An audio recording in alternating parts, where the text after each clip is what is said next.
Did you know there's a town in New Mexico where some people hear a strange, constant humming sound that no one can explain?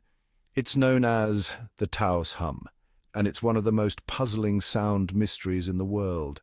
Since the early 1990s, residents of Taos have reported hearing a low-frequency hum that seems to come from everywhere, but also from nowhere. Scientists have tried to detect it with special equipment, but found nothing. Here's where it gets really strange. Only about 2% of the town's residents can actually hear it. Some people think it's from underground tunnels, while others believe it's just an auditory illusion. But with no solid proof, the Taos Hum remains unexplained. Is it a natural sound, a man-made phenomenon, or something else entirely?